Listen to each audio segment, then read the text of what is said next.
Welcome to my new blog. आज हम बात करेंगे कि China is become richest country in the world by overtaking USA. तो ये क्या है? ब्लूमबर्ग का एक रिपोर्ट आया था कि मैकिंसी एंड कंपनी है जो ज्यूरिक बेस्ड कंपनी है, उसने 10 कंट्री के वेल्थ कंपेयर की कि 60% of the total wealth 10 country में ही डिस्ट्रीब्यूट है। उसमें हाईएस्ट चाइना आता है।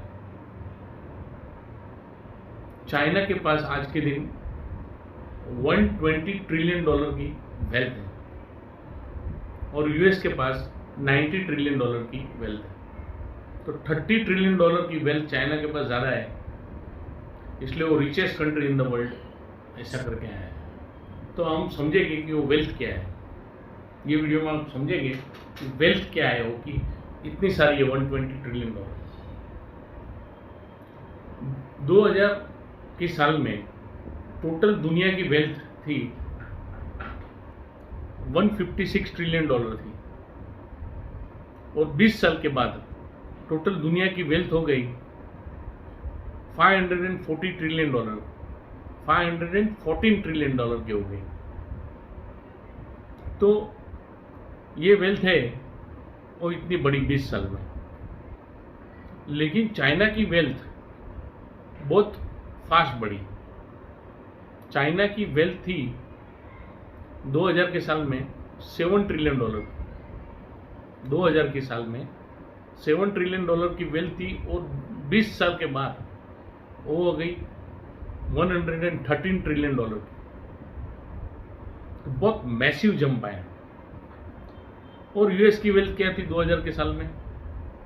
45 ट्रिलियन डॉलर थी।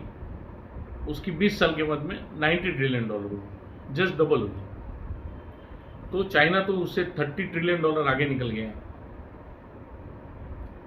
लेकिन ये जो वेल्थ है वो कैसे काउंट की है, उसका बेस क्या है?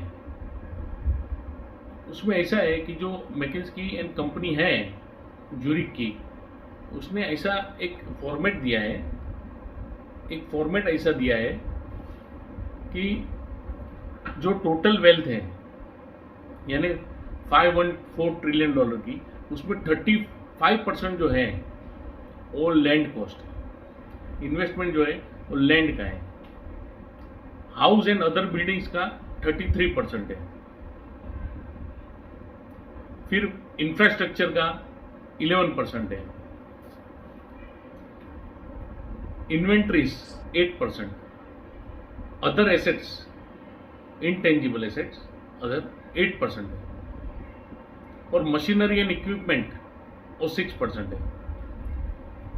तो ये जो ग्राफ दिया है उसमें आप देखो कि total 65% to 68% wealth real estate से ही सेक्टर में दिखती है। यानी वो देश में जो लैंड का भाव है, बिल्डिंग का भाव है, प्रॉपर्टी का भाव है, जो बड़ा है वो इसमें ज़्यादा हिस्सा है और वो 68% है। वो भी इसमें कैलकुलेट किया गया है, इसलिए चाइना की वेल्थ इतनी बढ़ गई है। बाकी जीडीपी के हिसाब से आज भी अमेरिका के पीछे। तो ये क्या है अपन देखेंगे कि ये जो रियल एस्टेट का जो वेल्थ में काउंट किया है 65 to 68% का, वो एक बहुत बड़ा कंसर्न है। ये क्या है कि रियल एस्टेट के भाव जो लास्ट 20 साल में बढ़े हैं वो ऑन एन एवरेज से 50% ज़्यादा बढ़े हैं। उसके कारण अपने को ये फिगर दिखता है। तो ये जो भाव बढ़े मिडिल क्लास फैमिली तो बाय नहीं कर सकते, क्योंकि वो लोग को एफोर्डेबिलिटी नहीं है और वो बाय नहीं कर सकते। वो भी एक चिंता का विषय है। 2008 में यूएस में हाउसिंग बबल हो गया था, तो एकदम प्रॉपर्टी के भाव कम हो गए थे।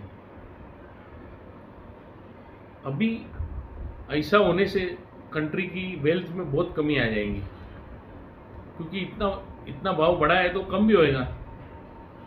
अभी चाइना में देखो रियल एस्टेट का क्या हाल है। जो चाइना की बिगेस्ट कंपनी थी वो 300 बिलियन डॉलर की लायबिलिटी है। 300 बिलियन की डॉलर की लायबिलिटी वो पेमेंट नहीं दे पा रही है। दूसरी कंपनी थी फैंटेसिया होल्डिंग्स, चाइना की, वो $205 मिलियन का पेमेंट नहीं दे पा रही है। ये न्यूज का रिपोर्ट है। तो ग्रोथ क्या है? ग्रोथ रियल होना होता है, जो जीडीपी से आता है। ये प्राइसेस रियल एस्टेट बढ़ने से ग्रोथ आता है, वो काउंट करना मेरे हिसाब से ठीक नहीं है। रियल चीज तो अपना जीडीपी ग्रोथ ही है। आज के दिन तो चाइना रिचेस्ट कंट्री वर्ल्ड की मानी जाती है, लेकिन शी जिनपिंग की पॉलिसी से चाइना का वेल्थ टिका रहेगा, नंबर 1 कंट्री है, उसका टैग टिका रहेगा, वो थोड़ा डाउटफुल लग रहा है आज के दिन, क्योंकि जिनपिंग की पॉलिसी ऐसी है।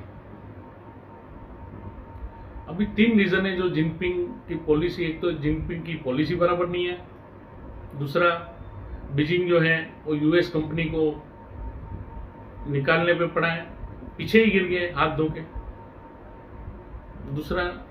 और तीसरा रीजन ये है कि जो एजुकेशन है, ऑनलाइन एजुकेशन में, उसमें बहुत दिक्कत खड़ी कर रहा है चाइना।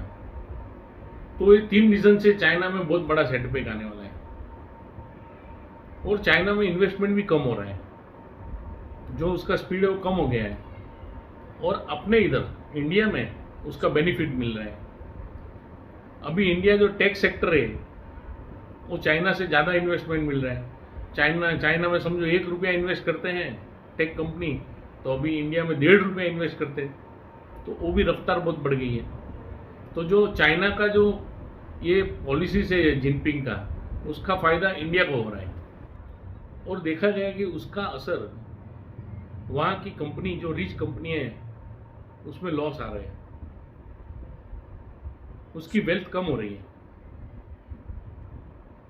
और इन्वेस्टर जा रहे हैं पैसा निकाल के।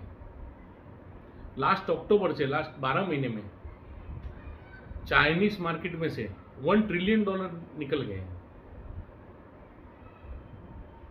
और उसका असर वहां के बिलियनरों पे पड़ा है। टोटल चाइनीज कंपनी मिलके $3 ट्रिलियन का लॉस किया है। Colin Huang wealth has dropped by $27 billion. ट्रेसेंट फाउंडर, ट्रेसेंट यानी टेंसेंट जो बिगेस्ट गेम की कंपनी थी, उसके जो फाउंडर है पोनी मा, उसने $10 बिलियन का लॉस किया है। चाइनीज टेक सेक्टर जो है उसने $87 बिलियन का वेल्थ का डाउन गया है। तो ये जिनपिंग की पॉलिसी के लिए कारण चाइना को सेटबैक आ रहे हैं और इंडिया को फायदा हो रहा है। जो ऐसा ही चलता रहा तो चाइना का हाल बेहाल हो जाएगा और उसका बेनिफिट इंडिया को जरूर मिलेगा। Thank you for watching this video. मेरी चैनल को आप सब्सक्राइब कीजिए, लाइक कीजिए, शेयर कीजिए और बेल आइकॉन दबाइए। Thank you for watching. Bye.